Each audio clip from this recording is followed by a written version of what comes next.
You are listening to KC Sports Network, proudly presented by Emprise Bank, your partner in possible.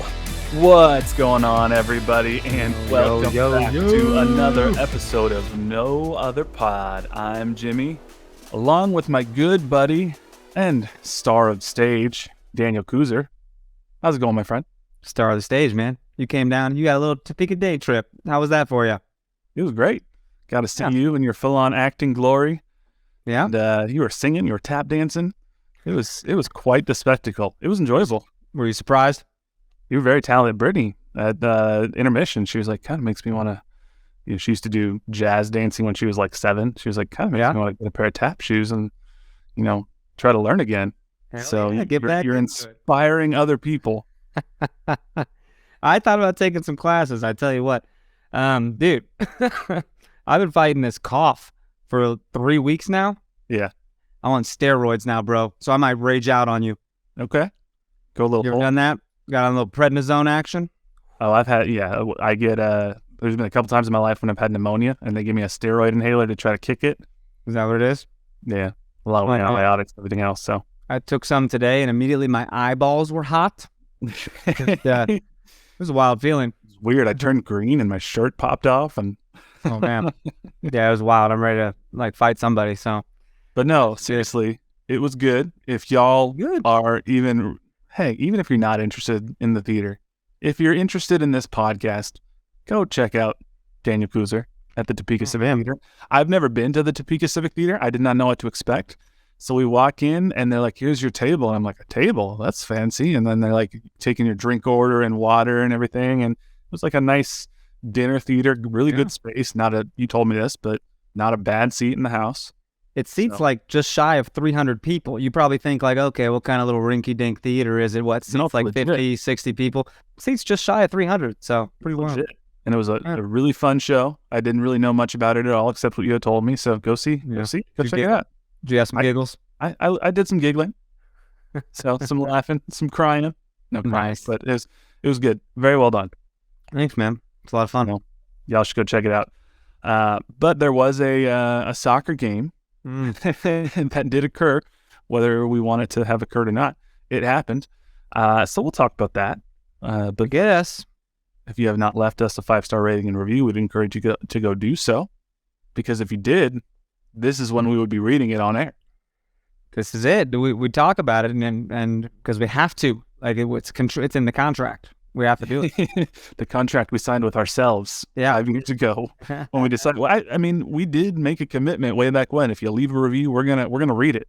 So 5 years ago, going on 6, amigo. It's wild. I know it.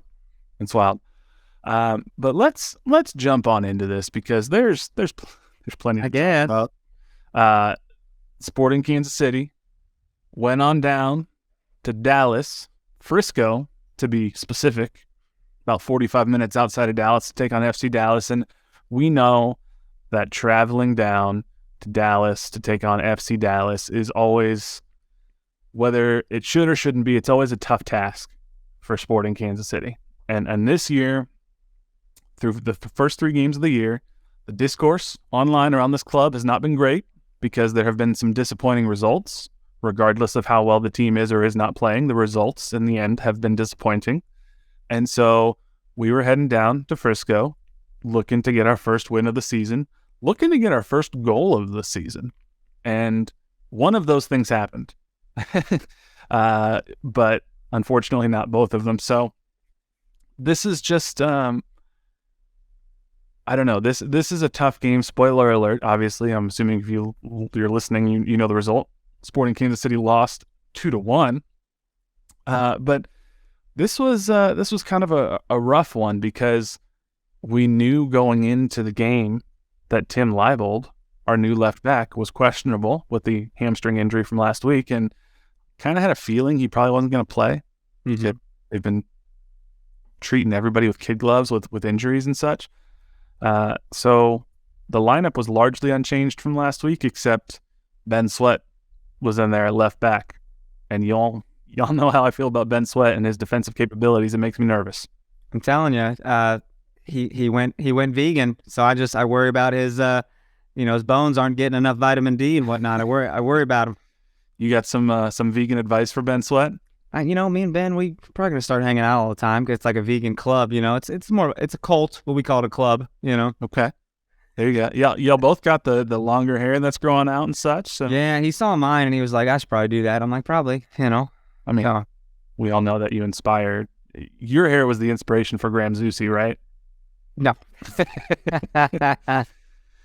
I'm telling you, dude, I got to watch a little bit of this, right? I kind of peeked in every now and then. Yeah. By the way, I don't know how you do that. You're like, oh, hold on, let me go on stage and be the star of a show, and then I'll go backstage and watch part of a soccer game and not miss my cue for my next song that I'm supposed to get out there and sing. Because I'm not off stage very long, so it timed up pretty well. 15-20 minute intermission. I was able to, watch a little bit of the second half.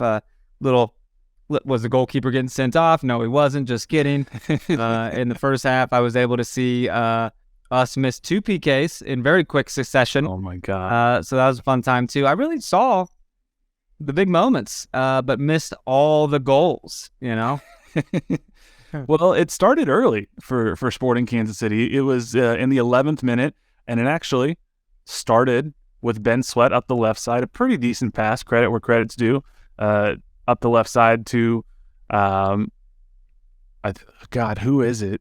It's hard to, it's Eric Tommy, I believe he gets. I thought it was Daniel Shalley, but if you couldn't tell, the broadcast had a weird green color on it the entire time, so it was hard to tell what was really going on. Did you notice that while you were watching? No, I think you need a new TV. No, you can see it. It's on the replay too. It looks like there's like a green filter over everything. And if you check Twitter, it fixed itself for like a split second. It turned normal and then it went back. It was St. Patty's weekend. So, they were trying to, they dye the Chicago River. They were like, let's dye this broadcast. They do. So Sweat had a pretty decent pass to Eric Tommy. Tommy loses the ball, but Daniel Shalley is there to clean it up. And he is able to put it in the back of the net, albeit with a little bit of a help of a deflection off of Cirillo. Didn't matter. It looked Dallas. badass. Some angles didn't look like it was deflected, but it was. But hey, yeah, what? I thought when this goal scored, I was like, this is the luck turning for Sporting Kansas City. This is the floodgates opening. This is what you need. We all know St. Louis has had plenty of luck, so this is what we need. Nah, don't throw shade at St. Louis. All right, they're the best team in the league. Knock it off. Well, okay, hold on. Let's not. Soccer capital of America. Relax. Well, no, we'll talk about that in a little bit. I was happy for Daniel. Daniel's no Daniels, as we know. We've learned that on this podcast. And it was a good, basically the perfect start for Sporting Kansas City. You're on the road. You're up 1-0 in the 11th minute. All things are going well. All things are going well until, the rest of the game we figured we'd go ahead and make this goalkeeper of the week again. Like, that's what we like to do. Well, okay. I have a bone to pick with that too, because can we stop making goalkeepers against SKC goalkeeper of the week because they're stopping relatively routine shots. Okay, the PKs. Saves are saves, baby. Saves, great. Okay, wonderful. But we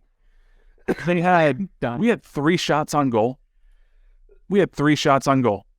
One of them scored. So I'm just saying, like, this, it's not like they had 2 saves. This goalkeeper had 2 saves. He got goalkeeper of the week solely because of the penalty stops. And we're going to talk about those in a minute, but I don't know. I'm tired of it's becoming almost like a meme now of like, oh, the keeper that plays SKC is going to win goalkeeper of the week. Yeah. I kind of hope it happens for like another week. I don't know how many weeks I want it to happen, but I'm kind of here for it, I guess. Give us the fuel to get pissed. Sporting Kansas City had 1.3 XG for the game, and Dallas allowed 1 goal. So you basically let in the exact amount of goals you were expected to. Again, I know that you stopped the 2 penalty kicks. I'm not sure that alone is like goalkeeper of the week worthy. But yeah, I feel you. Neither here nor there. So I don't know. This one, the scheme was interesting. Willie Agata, he had some opportunities, but he was a little bit more on an island than he was previously. He's not quite getting a lot of service from the wings. He's getting the ball more up through the middle. If you look at the passing chart, he largely got his service from Roger Espinoza and Remy Voltaire. So there's not a great connection right now between Eric Tommy and Willie Agata, which is a little different than how things were going last year. And there's really no great connection right now between the wings, who in this game were Shallowy and Kyrie Shelton.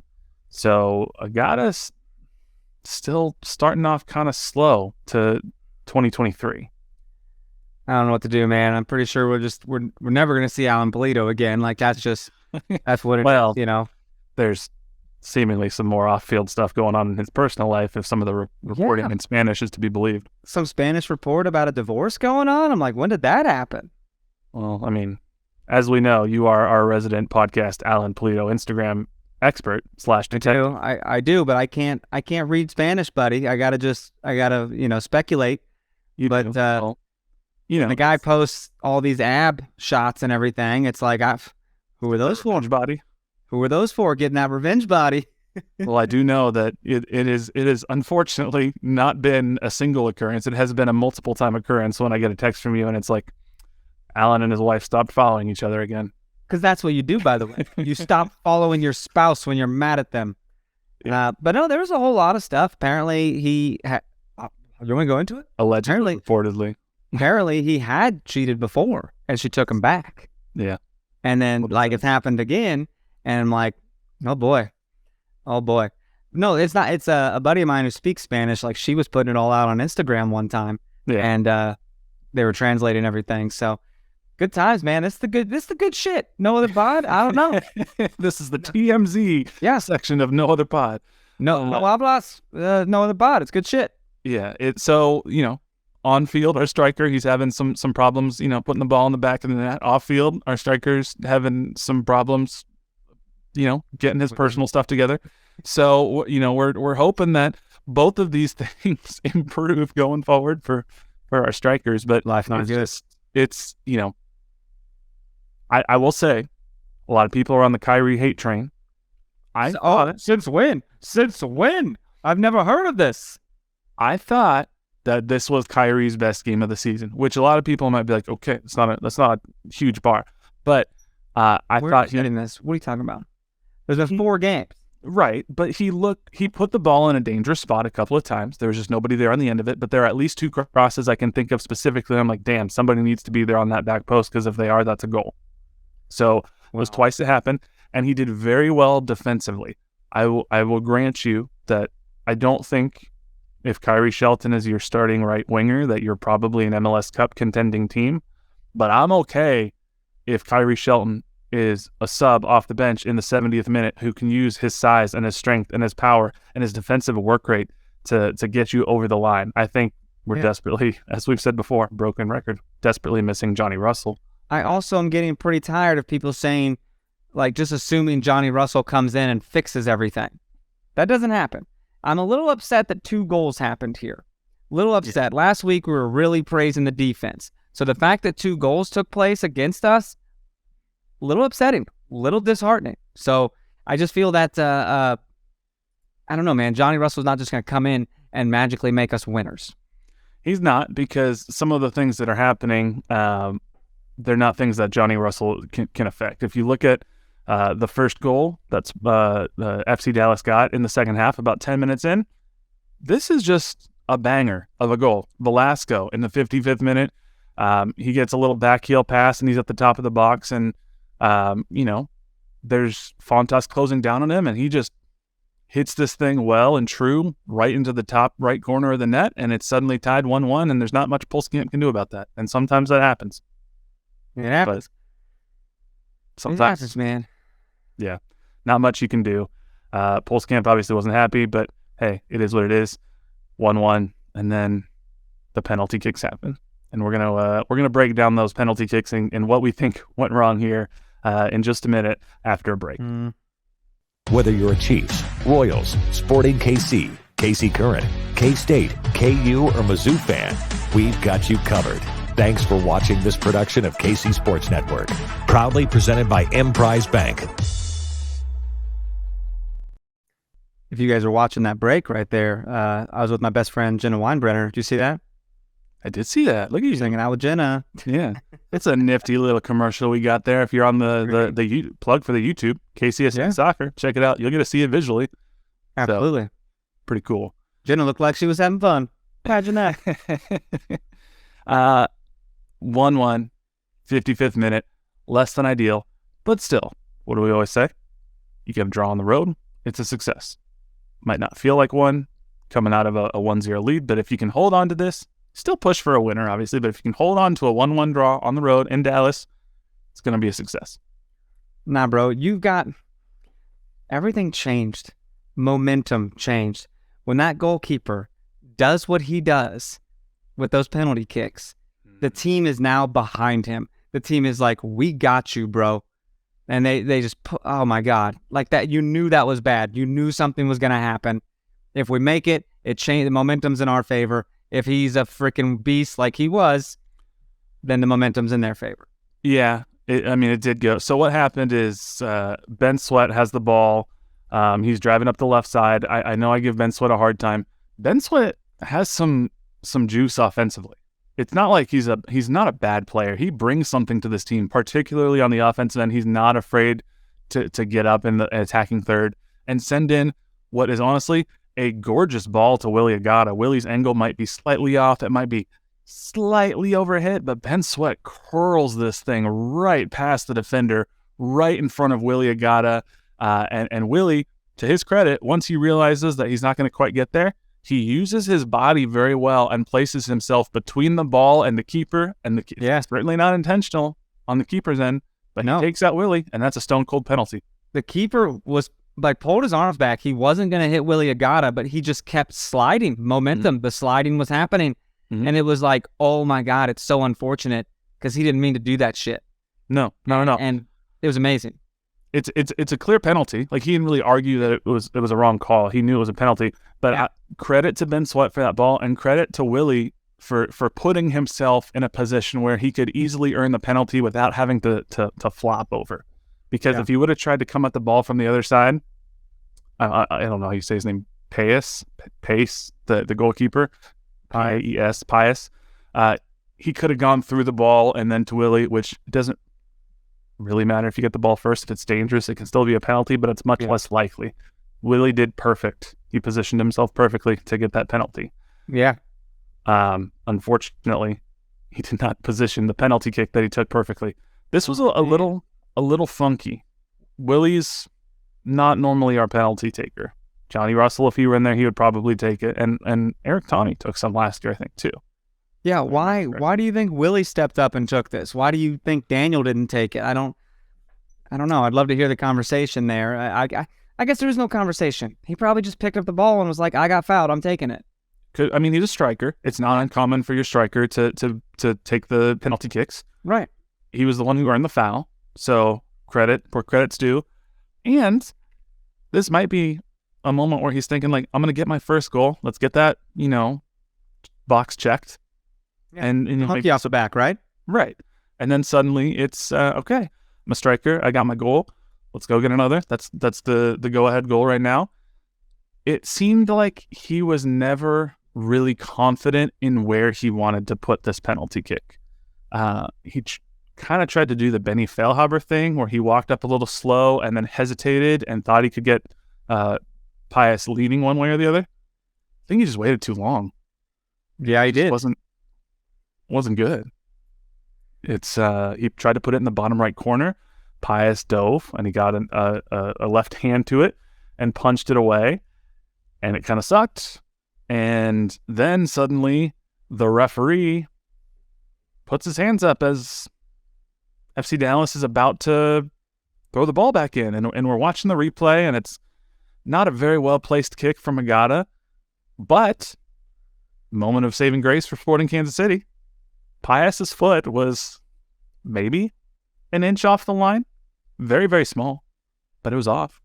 I kind of hate that rule, man. I don't know why. It's just, God, as a keeper, it's so hard to just keep your feet set until the ball is kicked. It is. It's very hard. It's just, it's wild. It's kind of the same philosophical discussion that we have with offside at times, right? And VAR is like, I'm I'm a proponent of VAR. I think VAR is a good thing for the game. I think replay is a good thing for the game. I do get, to an extent, the frustration that some people have with it when it's like we're litigating such small distances that the human eye like reasonably can't really see in live action. Is that within the spirit of video replay review? Yeah. I get that. But I guess, I don't know what your thoughts are. I'd be curious to hear your take. If you do have a rule like offside or like you can't step off your line that has an arbitrary line, no pun intended, you're either on or you're off. Yeah. If replay can show that, yeah, it might be half an inch, but you're off, I guess you kind of have to follow the letter of the law. Otherwise, Rules. At some point, the arbitrary line is going to be somewhere. You could say, well, yeah, give them an inch leeway. But then what happens when you're an inch and a half off? You're still a half inch away from that leeway line. Yeah. So True. Yeah, we got a man. Now you're excited. Now you're like, okay, you're not doing it again. Like it's someone else is stepping up and doing it, you know? So, okay, that's another question. Eric Tommy stepped up, and it looked like that he and Willie had a little discussion. You can't see this in the highlight package, but live, it looked like he and Willie talked. He must have said, I'm going to take it or something, because Willie walks away, and Daniel kind of puts his arm around Willie as they're walking back, trying to console him. So, yeah, he's like, relax. These are the rules. You missed. You missed. And it's the next one in line. Like, that's how it is.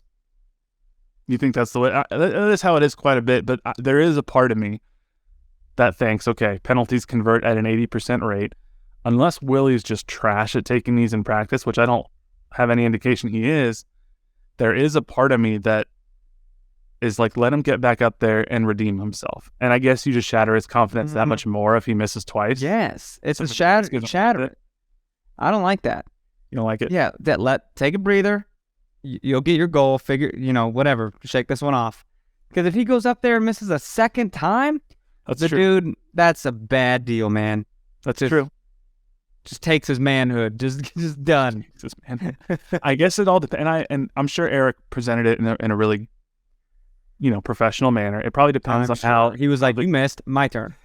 Probably depends on how, as the captain, he presented it. But I'm sure he was like, it's okay. You'll get another one. I'm going to take this one now. You get back there, get ready for a rebound if there is one. And then you punch it away if we need you. Unfortunately, Eric stepped up, and his attempt was really not any better than Willie Agata's. They were both pretty better. It was better. I don't know if it was. It was he lasered it, right? He didn't really laser it. It wasn't that. It was almost at the perfect height for a keeper to save it and the perfect spot, because Willie's was low, so Pius had to kind of stretch a little bit, but Willie's didn't have the phone. You were on a green TV. I'm sorry. Willie's didn't have the pace that it needed. Tommy's might have been a little bit faster, but it wasn't super hard. If it was a little bit harder, it was kind of in that spot where it could have bounced off Pius's hand. But Pius gets a hand to it and is able. It's slow enough that he's able to, with just one hand over him, kind of punch it over. And then suddenly, once that happened, I was kind of like, okay, we're not scoring again. Nope, definitely not. Just what a frustrating time. What a time to yell at your did you yell at your television? No, I wasn't yelling. Oh, I yelled. I was backstage, and this was, people were around me. Well, it was intermission, and people were around me. Okay. And they were just like, are you all right? I said, I'm fucking pissed. And they're like, what is going on? I said, just sports, life and death stuff. Are there other sports fans or other sporting fans in the cast? No, absolutely not. The woman who plays my wife, though, in the show, she's like, I don't know soccer. Teach me. And I'm like, I don't got time for that. Not right now. Just not right now. Okay, KU lost today, too. It's a rough day, That is true. We didn't even talk about that. What a terrible Saturday. It is quite a bummer. I don't know if it makes you feel any better that Mizzou lost. You probably don't even care anymore. I don't really care. Mizzou. In fact, Mizzou, good, whatever. But K-State, yeah, I'm glad they're doing things. That's fun. Yeah, and your boys Bama, they're still on there. Let's keep rolling Tide. Yeah, absolutely. It did suck because once we missed it was like that was our two best opportunities. I know it was technically one opportunity, but 2 fair opportunities. I don't know if it was their best. I mean, 80% chance to convert a penalty kick. If you look at the expected goals, what did I say? 1.3 expected goals for Sporting KC. A penalty kick is converted about 80% of the time. So an expected goal for a penalty kick is about 0.8. So outside of the penalty attempts, SKC only generated about half a expected goal. So that one attempt right there was their single best jump in expected goals, and it sucks that they couldn't convert it. Yeah, it does. So it just kind of left it lingering there, and the longer it went on, the more concerned I got. I was like, oh, this isn't good. This isn't good. The defense isn't quite as sharp as they were in the first couple of games. And then, unfortunately, in the 84th minute, because, of course, it had to come that late in the game, Jesus Ferreira, who was U.S. men's national team striker who started the game in the World Cup, he puts the go-ahead and eventual game winner away in the 84th minute. And not to bag on Ben Sweat, but it started with a Ben Sweat giveaway deep in Sporting Kansas City territory.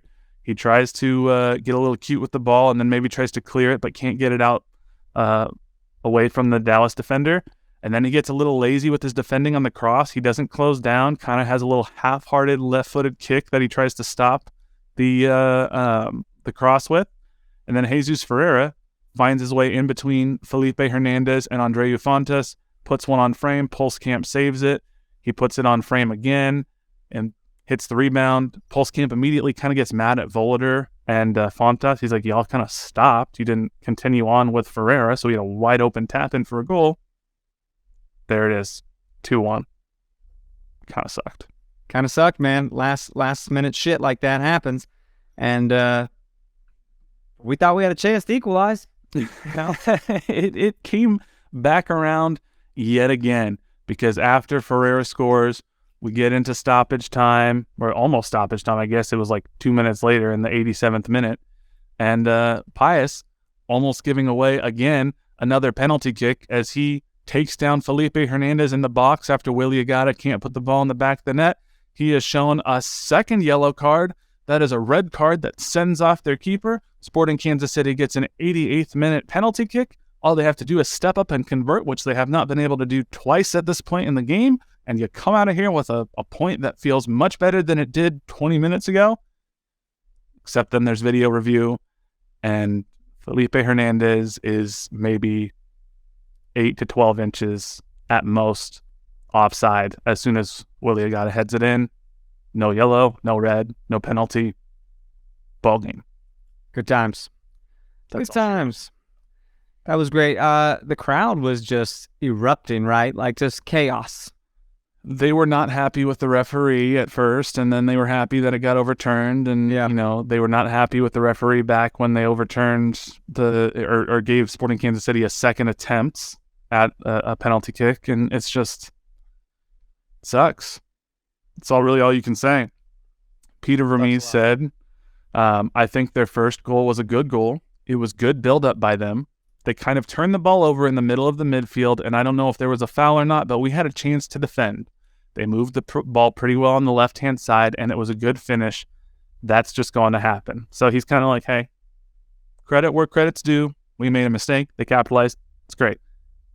This is the part of this quote that's really interesting to me, and I don't know what to make of it. He goes on. He goes, the second goal, I can't really speak about it. We had 2 opportunities to score penalties, and we don't. You're supposed to score those at least 80% in your favor. Their goalkeeper made 2 great saves, but we've got to score. So I want to ask you about this. When he says the second goal, I can't really speak about it, and now we're recording this before we've heard any sort of elaboration or anything really. What I'm trying to figure out is that I can't speak about it because I haven't seen it enough, or is that I can't speak about it because I'm too mad at Ben Sweat right now, and I'm trying to choose my words carefully before I rage on somebody. Very, these post-game pressers, man, they're short when you lose.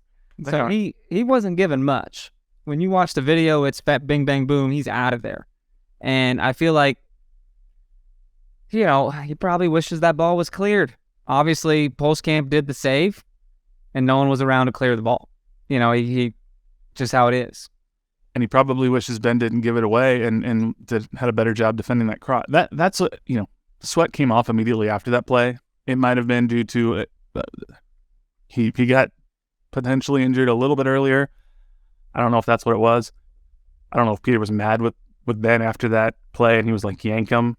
We're getting him off. They put Caden Pierre in at left back, and Caden Pierre is not a left back. So I don't know. I'm curious to see what happens, because we know Peter said in that first game against Portland, Pulse Camp didn't expect that ball to be there, that goal to score, and that was a direct result of a Ben Sweat error. So now if 3 games later Ben Sweat's making more errors in that same part of the field that's directly leading to goals, Peter's patience wears very thin with something like that. Yeah, they might start seeing if Caden Pierre can play right back, or left back, I mean. Yeah, I'm hopeful that Tim Leibold can come back next game, because we desperately need him. But, I don't know. It sucks. You consistently make mistakes, and they're the same mistakes. Peter takes you off. Peter sits you. You said it. You said, and you think about what you did. It's one of those things. You hate to see it, but if he sees a lack of effort or something, or just continuous mistakes about the same shit you talk about, right, you're done. You're done. Dunzo. Yanked. So bad deal. It'll be interesting to see who's there at left back against the Seattle Sounders. Yes. Caden Pierre, because Leibold can't go. Well, no Ben Sweat's in the doghouse. Real excited to play Seattle. Great time for this. Great time. We'll talk about that. I also want to talk about a little bit of the predictable reaction online to this game, and how people are, not handling it well. But we're going to throw it to another break real quick first. Whether you're a Chiefs, Royals, Sporting KC, KC Current, K-State, KU, or Mizzou fan, we've got you covered. Thanks for watching this production of KC Sports Network, proudly presented by Emprise Bank. See me again? I say, it's weird. It was the exact same thing. Oh, was it? It wasn't a different one? It wasn't, no. So I don't get enough of seeing you when we record this the entire time, so I'm glad I get to see you in the commercial break too. Me too. I love seeing myself. Do you watch film of yourself like when you're on a stage performance, like in Something Rotten? We always film our dances in rehearsal and stuff for like practicing at home. Yeah. So basically it was a lot of me watching like, I'm never going to get it. I'm never going to be able to tap dance. And I ended up tapping more than I was originally supposed to. So good times. Well, there you go. You haven't had Marissa stand in the back of the theater with a camera and you watch yourself back like you're watching game film? No, not really. She did say, she was like, we asked her, like, did you have to learn the lines and sort of help them? She was like, yeah, I'd sit there and I'd read it and I'd read the lines with them. And then I watched the performance and I was like, oh, that's how they're acting it out. Okay, I get it. So yeah, she didn't have the acting down, but she read the lines. Hey, that's awesome. That's awesome. Okay, so the reaction to this game, understandably, I guess. We're mad, Jimmy. To the first few games has not been great. The reaction to this game was equally, if not more so, not as great. It's not good. But I think it's worth talking about because reasonable people can disagree on aspects of this. I'm still of the camp that it's not time to panic yet. I tweeted this. But we're the second to the last in the league. Well, and that's a pretty deep hole that we were digging ourselves here. And I think there's a few aspects to why this is sort of exacerbating. But I tweeted, Polito, Johnny, Gadikinda, Tim Leibold, all injured.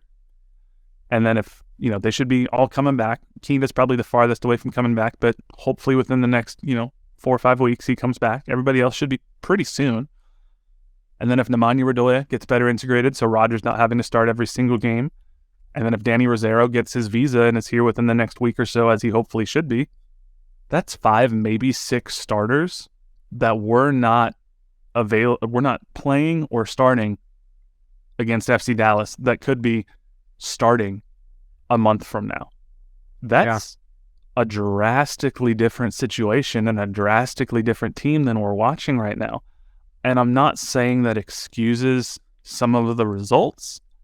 And I'm not trying to be like a team apologist or a Peter apologist or whatnot. I just know there are so many people that are really frustrated right now that I still feel like the need to point out that if we're still having these conversations about lack of results or lack of goal scoring once these people come back, different conversation.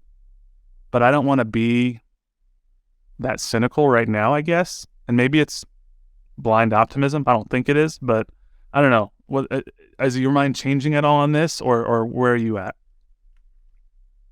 I'm upset. I know it's 4 games though. Sure. So it's like, here's my initial opinion. Woo, pretty bad. But then like, it's not great. 4 games. Let's just, and in that same breath, you have to say like, okay, so St. Louis probably maybe isn't that good. Like you got to just kind of wait and see here. Teams go on runs all the time, but you start digging these holes, man, and it becomes hard to get out of. I mean, that was I get this point, and it's well taken because people can compare this team to the 2022 team and this season to the start of the 2022 season. I think there's still drastic differences because, again, we've mentioned this. I'm not going to harp on it. Last year at this point, there weren't any reinforcements coming. At this point, our most important reinforcements and our biggest area of weakness are potentially a week or 2 away from coming back. So to borrow a phrase from other people I've seen online, Mike Kuhn or whatnot, I can see a light at the end of the tunnel for this season with our biggest holes right now. But I get it. Fans have a little bit of PTSD from last year. We were playing so well at the end of the year last year. We just dug ourselves in too deep of a hole. So you don't want that to happen again. And that's the thing that if we're still here having these same conversations a month from now, that's where I will be more worried. Because if it's end of April, almost into May, and we're still trying to start digging out of that hole, we're getting real close to that line where it's going to be a lot harder. Scary stuff, man. Very scary. Now we got Seattle coming home, and it's just not too optimistic about that one. Seattle, though, could be an interesting use case for why it's not time to panic yet. When they won their first MLS Cup, it was like June, and they were last or second to last in the Western Conference. Yeah. Then they have a key addition in the summer transfer window. Someone named Nicolas Ladero joins the team. Their team takes off. They climb the ranks. They make it in the playoffs. They're playing hot at the right time. They go on to win their first MLS Cup. Not saying we have a Nicolas Ladero new transfer coming in, but Polito, Johnny Russell, Gotti Kinda, any of the Tim Leibold, any of the combination of these injured guys could have that same level of impact. So, not ready to write the team off yet. No, but also not ready to play the reigning CONCACAF Champions League champions at this point in the season. No, and we do have them coming in Saturday. Yeah. They are coming off a 0-0 draw with LAFC. But LAFC is obviously reigning MLS Cup champions, and they're a very good team. Seattle played them well and played them hard. This was a game in Seattle. So this is going to be a very tough game. I mean, Seattle put up 1.4 XG to LAFC's 1.2, 11 shots to 10 shots, 4 on target to 3 on target. They basically went toe-to-toe with the reigning MLS Cup champions. And I believe Raul Ruidiaz, who had been injured, made an appearance in this game and is coming back from injury. So, hooray. He started. So, good deal. Are you feeling any sort of comfortable or confident going into this game on Saturday? No. Zero comfort, man. Like, it's just, I don't know. The team's they're going to get frustrated. Mm-hmm. And that's going to mean one of two things. Either they're making stupid mistakes or they're going to put it all forward and score some bangers. I mean, we took a step. We scored a goal. Lost the game. It's a step. Maybe we score a goal and draw the game. That'd be the next little baby step, right? After that, you got to win. So, I mean, at this point, you don't want to draw at home, but I could see us potentially drawing at home.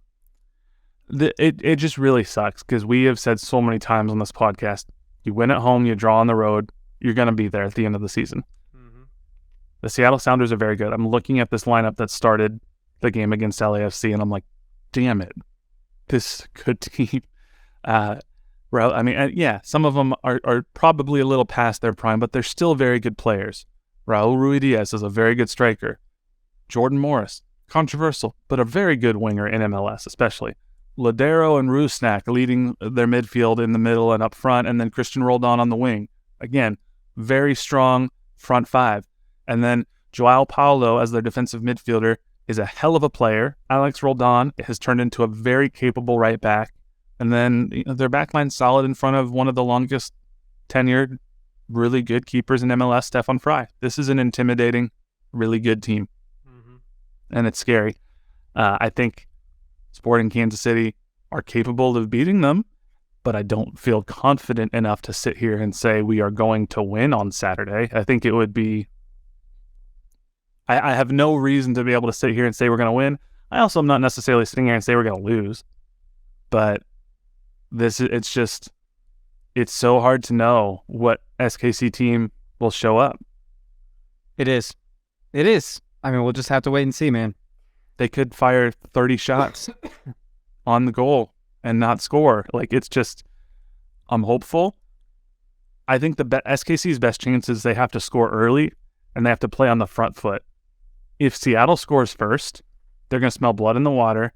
SKC are going to start lobbing in, prayers of crosses. Yeah. And I think that's where we dig our hole. You have to own the midfield. You have to not let Ladero, Rusnak, and Joao Paulo control things. They did very well at that against the Galaxy a couple weeks ago. And put your forwards in places to succeed and just hope and trust that they can eventually find the net. I think that's what you got to do. Yeah. So there's an opportunity, and it sucks because he plays on the left side defensively, but Nuhu for the Seattle Sounders, he's solid, especially in attack, but he's known for making some silly mistakes defensively. There's an opportunity there. There's a part of me that kind of wants to see Marinos Janis again on the right side. Oh, except he's with Cyprus, isn't he? Yeah. Damn it. We're going to miss him. I love seeing Nuhu make a mistake, man. I love seeing Nuhu make mistakes. It happens. Okay. Kyrie, step up. There you go. It's your game. Use your size. Use your pace. Get around Nuhu. Force him into a mistake. Puts him across a large man as well. Places again. Nuhu's very large. I don't want to see the online discourse if Sporting KC don't win again. There's a growing chorus of people online that are saying, even if they're not talking about Peter Vermes, the ownership is satisfied with mediocrity. And the louder that chorus grows, especially in contrast, whether right or wrong, with what St. Louis is doing right now. I lied, by the way. Nuhu's 5'10". He's 5'10", but he's 175, and he's muscular. He's a little pit bull. But Kyrie's 6'3", so don't worry about it. I did look it up after he said he's huge. I wasn't going to call you out because I was like, he's a muscular, athletic dude. So yeah, I think that the fact that he looks stockier kind of gave physical. It off as maybe he was a little taller. But Kyrie's like, I got 5 inches on you. There's an opportunity there. We'll see. But this is a hypothesis that I've not said publicly, but I'm going to run by you.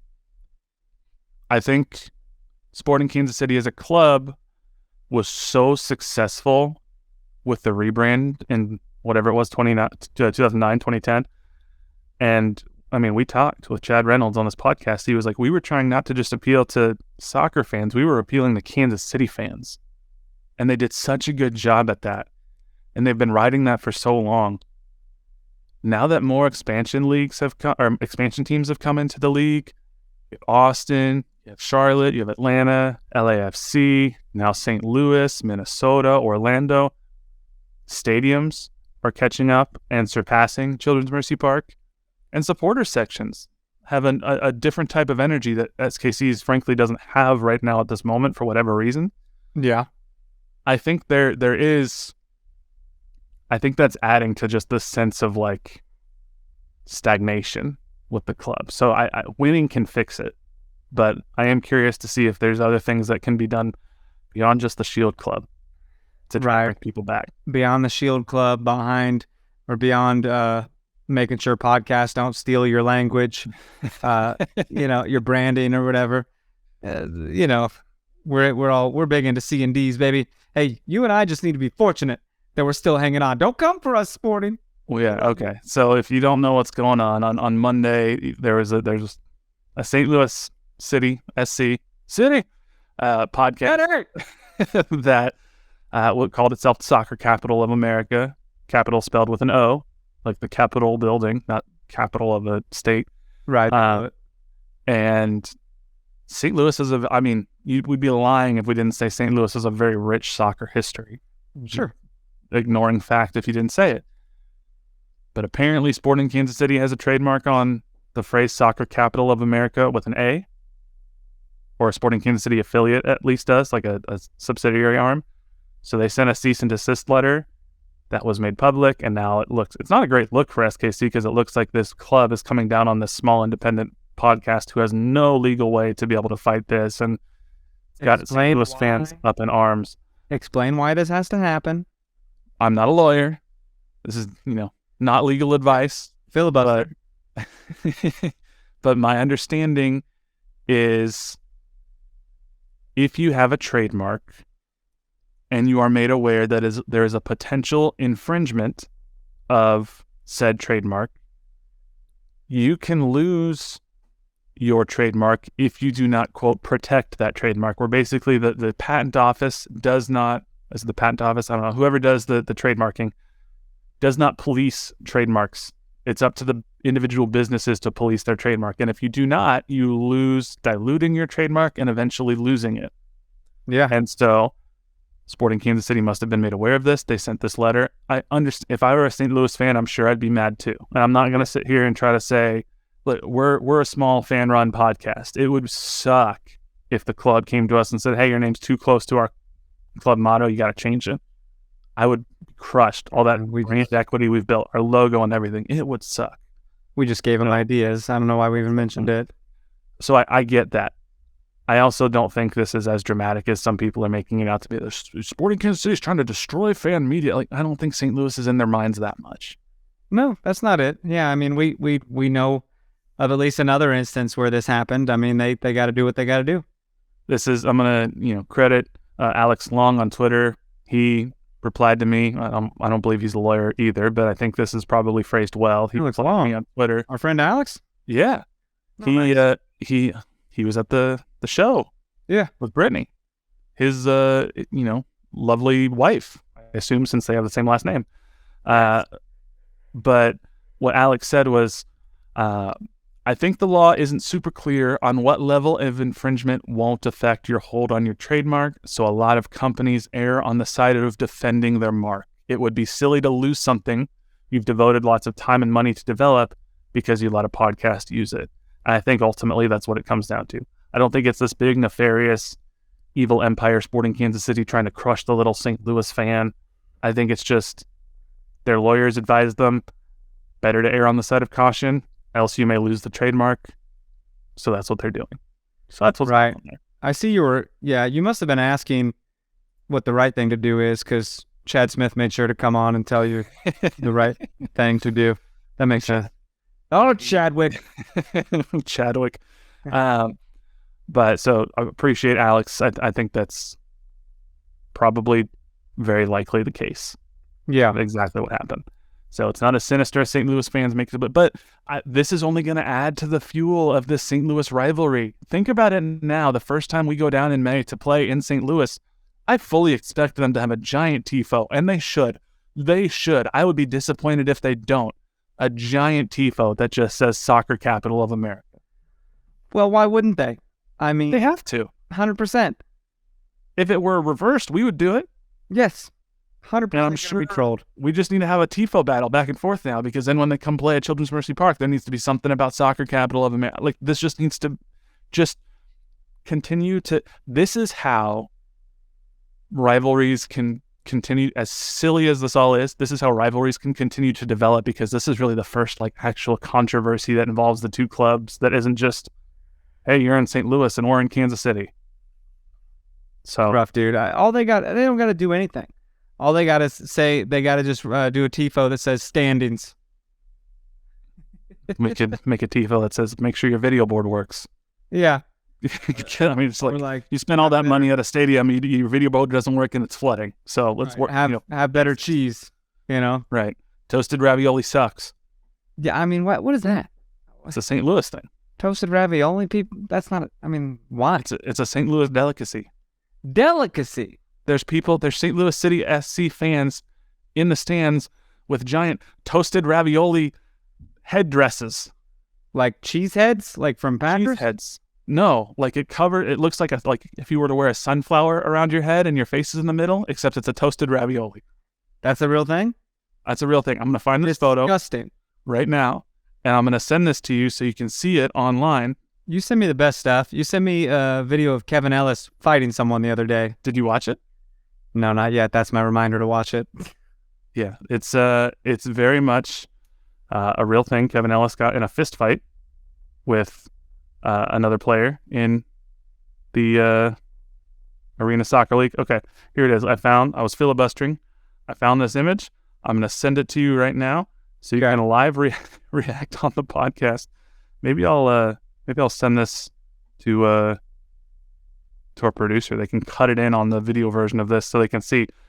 That's what that is, huh? That's this man's wearing a toasted ravioli on his head. It looks more like I don't know. It looks more like a veggie crisp. Oh man, what were those crackers? Chicken and a biscuit crackers. You remember those things? Chicken and a biscuit. Do you remember chicken and a biscuit crackers? I like chicken and a biscuit. So you don't know the crackers? No, I'm talking about the crackers, yeah. Is that what I'm not talking about literally chicken in a biscuit. I'm talking about the chicken and a biscuit. Oh, that's what they were called. Chicken and a biscuit. Chicken and a biscuit, exactly. My grandma used to have these, and I was like, no one has these, Grandma, just you. And I would just eat them up, and I'm like, man, these are salty as hell, but they're delicious. Big part of my childhood was chicken and a biscuit. They still sell those? Probably. But so anyway, toasted ravioli, it's a St. Louis thing. So it's going to be fun. I'm excited. I'm still going to try to get down there when we play them in May. Yeah. So, yeah, me too. But I guess we'll see. Might have to make sure that it's going to be wild. I want to be there. It's going to be stupid expensive to get tickets. We'll have to see what we can do. We'll figure it out. But it's going to be fun. So I don't know, man. Seattle this weekend. It's going to suck. I desperately look. If we get 3 points, we could jump right, and it feels silly to be talking about playoff line at this point because we're 4 games in. We'll jump right back up above that playoff line because 9 out of the 14 teams play it. Fair. But more importantly, I have determined that chicken and a biscuit crackers are indeed vegan. They are a vegan cracker, sir. You gonna go buy some? I mean, yeah, I'm fairly certain Marissa has never had them. So go buy some. You're gonna be instantly transported back to when you were 7 years old in your grandma's kitchen. I will. I'll be like, Grandma, do you want to go play Sega Genesis? It's going to be like one of those scenes from That's So Raven. You have a vision and it cuts back to your childhood and you're going to be like, oh my God, I'm back there. So exactly. She would watch us play some fucking Battletoads and shit. Battletoads. What a time. Simpler time. Frustrating game. But so we'll see what happens with Sporting Kansas City this weekend. I desperately want to win for a lot of reasons, not the least of which is I don't want to continue to have these conversations online. Bro, it's I don't know. I can't. Oh, we're going on a whole month pretty soon with no victory and no victory pod. A couple home games thrown in there, and I'm just getting kind of sad. Trying to stay patient, but I'm having a little deja vu about last year. If we can turn around and beat the Seattle Sounders, that jumps us up from 2 points to 5 points. That puts us within 2 points of the Seattle Sounders through just as many games. Soccer is a game where things can turn around very quickly. I know St. Louis has 12 points through 4 games. I don't understand really how it's happening because it's incredibly stupid how they keep scoring. But it is what it is. It won't happen forever. I mean, give it time. But they'll probably make the playoffs because, 12 points is a lot of points through just 4 games. Sure. But if you have to judge us and say, that this isn't the team that we're going to be, then you have to judge everyone else and say, wait, this isn't the team they're going to be. I agree. I'd rather be 12 points through 4 games than, have 11 goals for and 4 goals against than 2 points through 4 games and 1 goals for and 3 goals against. they're going to continue to get, or they'll say they'll continue to get better. I think they'll probably come back to earth quite a bit. Hopefully we get up there, and I wouldn't be surprised if those two teams finished, I wouldn't be surprised if Kansas City finished a little bit above St. Louis in the final standings, despite a 10-point lead through 4 games. Woo! Optimistic Charlie over here. My goodness. I'm going to say it.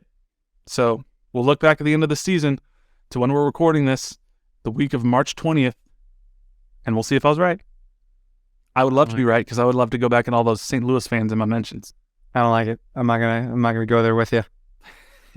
Okay. Well, there's my optimistic prediction for the week. So nice.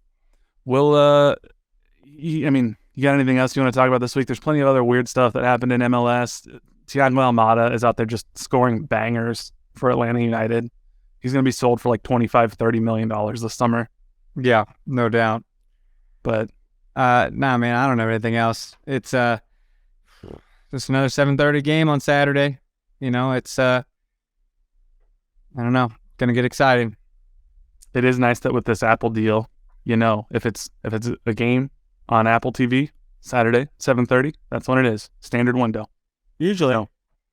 Yeah.